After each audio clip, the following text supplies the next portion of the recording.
আসসালামু আলাইকুম দর্শক, আমন্ত্রণ জানাচ্ছি জাগো টিভিতে। সাথে আছে আমি মারিয়াম হবিবা। শুরুতেই জানিয়ে দেব সংবাদ শিরোনাম। বিগ ব্রেকিং নিউজ, নেতানিয়াহুর বিরুদ্ধে বিদ্রোহ ঘোষণা করল বিমান বাহিনীর প্রায় 970 সেনা অফিসার। সৌদি আরবে আঘাত হানল হুতির ব্যালিস্টিক মিসাইল, রিয়াদ জুড়ে আতঙ্ক ও আলোচনা। এরদোগানের হাতে F-35 যুদ্ধবিমান, তুরস্ক আতঙ্ক, ইসরায়েলে এবার রেড অ্যালার্ট জারি। পরমাণু বোমা তৈরিতে পিছু হটবে না ইরান, সাফ জানিয়ে দিলেন প্রেসিডেন্ট মাসুদ পেজেশকিয়ান। ফিলিস্তিন রাষ্ট্রকে স্বীকৃতি দেওয়ার ঘোষণা ফ্রান্সের, আরও যা বললেন ম্যাক্রো।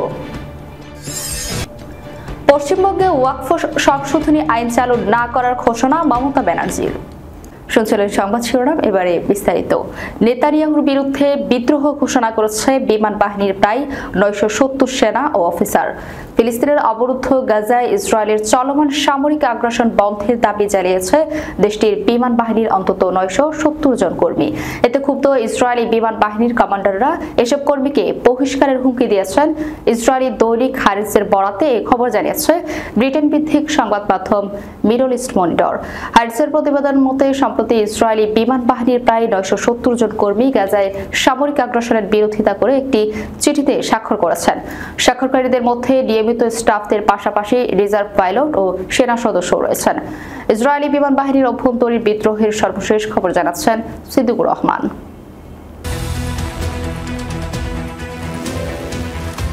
বিমান বাহিনীর কমান্ডাররা এখন এসব কর্মীকে বহিষ্কারের হুমকি দিচ্ছেন। হুঁশিয়ারি দিয়ে বলা হয়েছে, তারা যদি গাজা উপত্যকায় যুদ্ধবন্ধের দাবিতে লেখা চিঠি থেকে তাদের স্বাক্ষর প্রত্যাহার না করেন তাহলে তাদের বহিষ্কার করা হবে। আরও জানিয়েছে, বিমান বাহিনীর জ্যেষ্ঠ কমান্ডাররা চিঠি স্বাক্ষরকারীদের ফোন করে গাজা যুদ্ধ নিয়ে তাদের আপত্তি প্রত্যাহারের জন্য চাপ দিচ্ছেন। কমান্ডাররা বিমান বাহিনীর কর্মীদের বলেছেন, তারা যদি কর্তৃপক্ষের নির্দেশ মেনে চলতে অস্বীকৃতি জানায় তবে তাদের বরখাস্ত করা হবে। তবে কমান্ডারদের এই হুমকি কাজে আসে না। হারজের মতে, হুমকির পর এখনও পর্যন্ত 25 জন স্বাক্ষরকারী চিঠি থেকে নাম প্রত্যাহার করতে সম্মত হয়েছেন। অন্যদিকে নতুন করে আরও 8 জন কর্মী চিঠিতে নাম দেওয়ার অনুরোধ জানিয়েছেন। চিঠি স্বাক্ষরকারী বিমান বাহিনীর অফিসার ও পাইলটরা বলছেন, গাজায় সামরিক আগ্রাসন চালানো হচ্ছে রাজনৈতিক স্বার্থে। এর সঙ্গে ইসরায়েলের নিরাপত্তার কোনো সম্পর্ক নেই। গত 1.5 বছর ধরে একই কথা বলে আসেন ইসরায়েলের বিরোধী দলের নেতারা। তারা দীর্ঘদিন ধরে যুক্তি দিয়ে আসছেন যে গাজার ফিলিস্তিনিদের বিরুদ্ধে চলমান যুদ্ধ উদ্দেশ্য হল প্রধানমন্ত্রী বেনিয়ামিন নেতানিয়াহুর ক্ষমতায় টিকে থাকা। ইসরায়েলের নিরাপত্তার সাথে এই যুদ্ধের কোনো সম্পর্ক নেই। তবে বিরোধী দলের কথায় পাত্তা না দিলেও বিমান বাহিনীর শত শত কর্মীর যুদ্ধের বিরোধিতাকে চ্যালেঞ্জ হিসেবে দেখছে ইসরায়েলি সেনা কমান্ডাররা। হারজের প্রতিবেদনে বলা হয়েছে, বহিষ্কারের হুমকির পর ইসরায়েলের বিমান বাহিনীর শীর্ষ কমান্ডার মেজর জেনারেল তোমের বার চিঠির স্বাক্ষরকারীদের কয়েকজনের সঙ্গে সরাসরি কথা বলেন। তবে বৈঠকে রিজার্ভ অফিসাররা কমান্ডার বারের চিঠির স্বাক্ষরকারী কর্মীদের অপসারণের হুমকির তীব্র সমালোচনা করেন। এই হুমকিকে একটি আইনি ও নৈতিক সীমালঙ্ঘন বলেও অভিহিত করা হয়েছে। জবাবে আত্মপক্ষ সমর্পণ করে শীর্ষ কমান্ডার বলেছেন, এটি কোনো শাস্তিমূলক নয় বরং যৌক্তিক সিদ্ধান্ত। কারণ যারা স্বাক্ষর করেছেন তারা অভিযানে তাদের দায়িত্ব ঠিকমতো পালন করবেন কিনা তা নিয়ে বাহিনী সন্দিহান, এবং যদি তারা দায়িত্ব ঠিকমতো পালন না করেন তাহলে জিম্মি মুক্তির ব্যাপারটি বাধাগ্রস্ত হবে।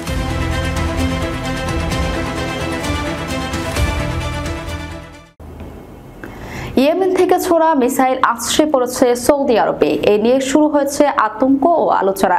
গাজায় হামলা ও হত্যাযোগ্য প্রসঙ্গে যখন নীরব ভূমিকা পালন করছে সৌদি আরব, তখন ওই মিসাইল যেন তাদেরকে জেগে ওঠার বার্তা দিতে এসেছে।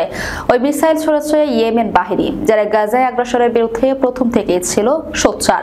ইয়েমেনে একমাত্র শক্তি যোগাচ্ছে গাজার মুসলিম ভাই বোনদের, ঢাল হয়ে রক্ষা করছে তাদের, শত্রুদের দিচ্ছে উচিত শিক্ষা। বিস্তারিত সিদ্দিকুর রহমানের রিপোর্টে।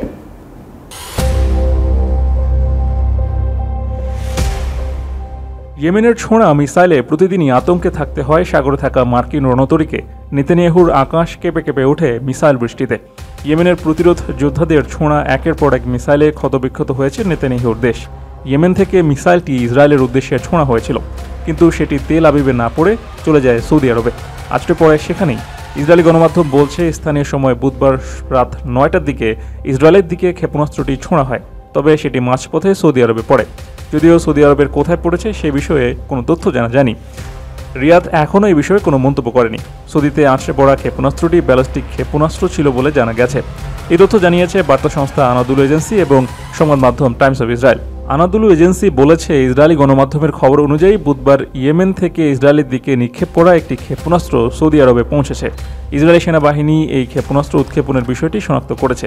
যদিও এই ঘটনায় কোনো সতর্কমূলক সাইরেন বাজানো হয়নি, কারণ ক্ষেপণাস্ত্রটি ইসরায়েলে নয়, পড়েছে সৌদিতে। মূলত ইয়েমেনের রাজধানী সানাহ নিয়ন্ত্রণ করে দেশের প্রতিরক্ষা যোদ্ধারা। দেশের সরকারি সশস্ত্র বাহিনী হিসেবে পরিচিত তারা। 2023 সালে গাজা আগ্রাসনের প্রতিবাদে সাগরে ইসরায়েল ও পশ্চিমা সংশ্লিষ্ট জাহাজে আক্রমণ করে যাচ্ছে ছুঁড়ছে মিসাইলও।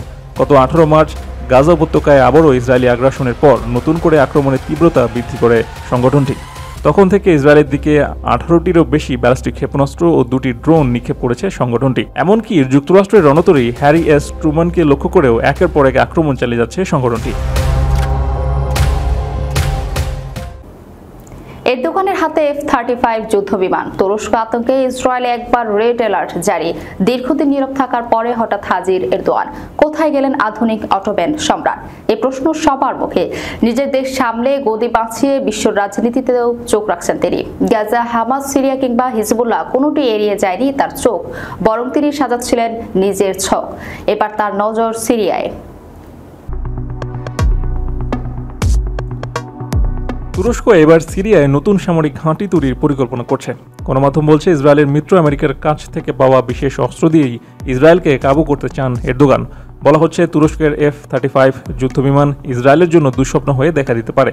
তাই অচিরেই তুরস্কে অবতরণ করতে যাওয়া F-35 নিয়ে আতঙ্কে আছে ইসরায়েল। সেখানে জারি করা হয়েছে রেড অ্যালার্ট। নেতানিয়াহু ইতিমধ্যেই মার্কিন প্রেসিডেন্ট ডোনাল্ড ট্রাম্পের সাথে বৈঠকে তুরস্ক বা হামাসের কোনো মিত্রকে অস্ত্র না দেওয়ার অনুরোধ করেছেন। কারণ এই স্টিলথ ফাইটার জেট হাতে পেলে তুরস্কের সামরিক বাহিনীর সক্ষমতা আরও কয়েক গুণ বেড়ে যাবে, এমন আশঙ্কা তেল আবিবের। তাই নেতানিয়াহু তুরস্কের কাছে এই আধুনিক বিমান বিক্রির চুক্তিটি আটকে দিতে যুক্তরাষ্ট্রের কাছে অনুরোধ করেছেন। ইসরায়েল ছাড়া বর্তমানে এই শক্তিশালী বিমান ওই অঞ্চলে আর কারো হাতে নেই। কিন্তু তুরস্ক এই অস্ত্র পেয়ে গেলে ইসরায়েলের আধিপত্যে যে সরাসরি হামলা হবে এ ব্যাপারে কোনো সন্দেহ নেই। ইসরায়েল মনে করছে, F-35 হাতে পেয়ে গেলে তাদের জন্য বড় হুমকি হয়ে যেতে পারে তুরস্ক। F-35 শুধুমাত্র একটি যুদ্ধবিমান নয়, এটি একটি ডিজিটাল যুদ্ধ মেশিন। রণক্ষেত্রে এখনও এটিকে অপ্রতিরোধ্য মনে করা হয়। যদিও তুরস্কের জেনারেশন 5 এর স্টিলথ ফাইটার জেট আছে, যার নাম কান। নিজস্ব প্রযুক্তিতে তৈরি এই বিমানও রণাঙ্গনে গুরুত্বপূর্ণ খেলোয়াড় হিসেবে পরিচিত। তাই তুরস্ক F-35 না পেলেও ইসরায়েল আশঙ্কামুক্ত নয়। পারমাণবিক কর্মসূচি নিয়ে কোনো ধরনের আপোষ করবে না ইরান, এই বার্তা স্পষ্ট করে জানিয়ে দিলেন দেশটির প্রেসিডেন্ট মাসুদ পেজেশকিয়ান। তেহরানের জাতীয় পারমাণবিক প্রযুক্তি দিবস অনুষ্ঠানে বুধবার তিনি বলেন, মার্কিন হুমকি উপেক্ষা করে ইরান তার পরমাণু কর্মসূচি চালিয়ে যাবে। যুক্তরাষ্ট্রের সাথে আলোচনার এক মুহূর্তে এমন বিস্ফোরক বক্তব্য দিলেন ইরানের প্রেসিডেন্ট। তিনি হুঁশিয়ারি দিয়ে বলেন, আমাদের পারমাণবিক সাফল্য থেকে আমরা এক চুলও পিছিয়ে আসব না। বিস্তারিত সিদ্দিকুর রহমানের প্রতিবেদন।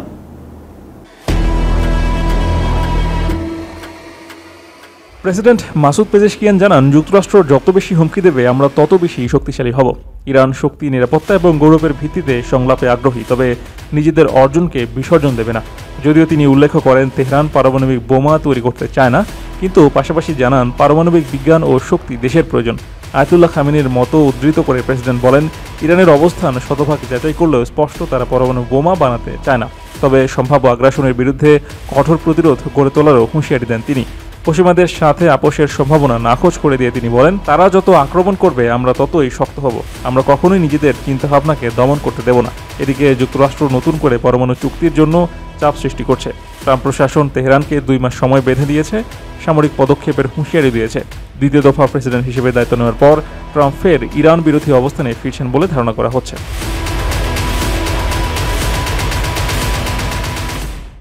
ফ্রান্সের প্রেসিডেন্ট ইমানুয়েল ম্যাক্রো বলেছেন, আগামী কয়েক মাসের মধ্যে ফিলিস্তিনি রাষ্ট্রকে স্বীকৃতি দেবে তার দেশ। স্থানীয় সময় গত বুধবার সৌদি আরবের সাথে যৌথভাবে অনুষ্ঠিত এক আন্তর্জাতিক সম্মেলনকালে ফরাসি প্রেসিডেন্ট এ কথা বলেন। ফ্রান্স 5 টেলিভিশন সাংবাদিকদের সঙ্গে আলাপকালে ফরাসি প্রেসিডেন্ট আর বলেন, চলমান ইসরায়েল ফিলিস্তিন সংঘাত নিয়ে আগামী জুনে নিউ ইয়র্কে একটি সম্মেলন হবে। সৌদি আরবের সঙ্গে এই সম্মেলনের কো চেয়ার হিসেবে থাকবে ফ্রান্স। সম্মেলনটি একটি সন্ধিক্ষণ হিসেবে চিহ্নিত হতে পারে। বিস্তারিত সিদ্দিকুর রহমানের রিপোর্টে।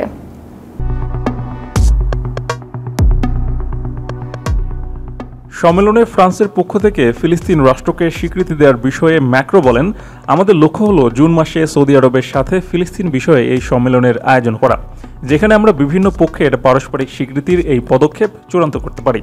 ম্যাক্রো বলেন, স্বীকৃতির বিষয়ে আমাদের অবশ্যই এগোতে হবে এবং আগামী কয়েক মাসের মধ্যে আমরা সেটা করতে চাই। গাজায় চলমান ইসরায়েলি সামরিক আগ্রাসনের মধ্যে ফিলিস্তিন সংকটের রাজনৈতিক সমাধানের জন্য ক্রমবর্ধমান আন্তর্জাতিক আহ্বানের মধ্যে ফ্রান্সের পক্ষ থেকে এমন মন্তব্য এলো, যা বেশ তাৎপর্যপূর্ণ বলে মনে করা হচ্ছে। গত বছরের ফেব্রুয়ারিতেই ম্যাক্রো এমন ইঙ্গিত দিয়েছিলেন। তিনি বলেছিলেন, ফিলিস্তিনি রাষ্ট্রকে স্বীকৃতি দেওয়া ফ্রান্সের জন্য নিষিদ্ধ নয়। বিষয়টির উপর গুরুত্ব দিয়ে তিনি আরও বলেন, এই ধরনের পদক্ষেপ একটি নৈতিক এবং রাজনৈতিকভাবে প্রয়োজন। সেই সময় তিনি বলেছিলেন, আমরা ফিলিস্তিনিদের কাছে ঋণী যাদের আকাঙ্ক্ষা দীর্ঘদিন ধরে পদতলিত হয়েছে। আমরা ইসরায়েলিদের কাছেও ঋণী যারা শতাব্দীর সবচেয়ে বড় ইহুদি বিরোধী গণহত্যার অভিজ্ঞতার মধ্য দিয়ে গেছে। আমরা এমন একটি অঞ্চলের কাছে ঋণী যারা বিশৃঙ্খলা সৃষ্টিকারী এবং প্রতিশোধের বীজ বপনকারীদের হাত থেকে বাঁচতে আগ্রহী। এদিকে ম্যাক্রোর সর্বশেষ মন্তব্যের প্রতিক্রিয়া জানাতে গিয়ে ফিলিস্তিন সরকারের পররাষ্ট্রমন্ত্রী ভার্সেন আঘাবেকিয়ান বলেছেন, ফ্রান্সের স্বীকৃতির বিষয়টি ফিলিস্তিনি জনগণের অধিকার রক্ষা এবং দ্বিরাষ্ট্রীয় সমাধানের সঙ্গে সামঞ্জস্যপূর্ণ। এটা সঠিক পথে এগোনোর একটি পদক্ষেপ হবে।